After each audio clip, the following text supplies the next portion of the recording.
Hi friends, welcome to Mahima's kitchen. ఇవాళ వీడియోలో మనం చేపల పులుసు తయారీ విధానం తెలుసుకుందాం. ముందుగా చింతపండు శుభ్రంగా కడిగి నానబెట్టుకుందాం. వీడియోలో చూపిన విధంగా అన్ని ఇంగ్రీడియంట్స్ను తీసుకున్నాను. వాటన్నింటినీ స్టెప్ బై స్టెప్ వేయించుకుని గ్రైండ్ చేసుకుందాం.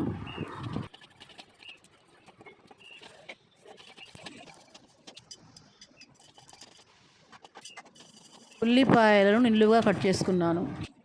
వాటిని 2 టేబుల్ స్పూన్ ఆయిల్తో ఎర్రగా వేయించి గ్రైండ్ చేసుకున్నాను. నేను చేప ముక్కలను ముందుగానే ఉప్పుతో 2-3 టైమ్స్ వాష్ చేసుకొని ఉంచుకున్నాను.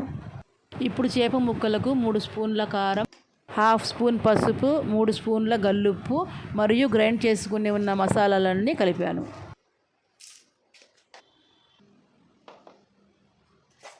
చింతపండు పులుసు తీసుకొని రెడీగా ఉంచుకున్నాను. మరియు 6 పచ్చిమిర్చి, కొత్తిమీర కొద్దిగా తీసుకున్నాను. ఇప్పుడు మిక్స్ చేసిన చేప ముక్కల్లో పచ్చిమిర్చిని నిలువుగా అలాగే 2 గిన్నెల ఆయిల్ మరియు చింతపండు రసం కూడా కలుపుకున్నాను.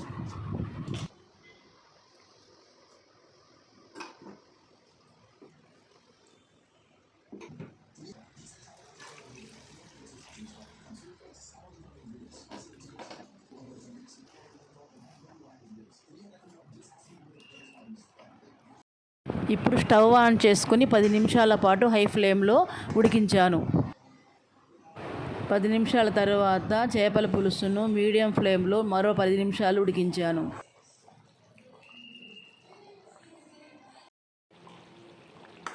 తరువాత కొత్తిమీర వేసి 5 నిమిషాల పాటు లో ఫ్లేమ్లో ఉడికించాను. అంతే, చేపల పులుసు రెడీ.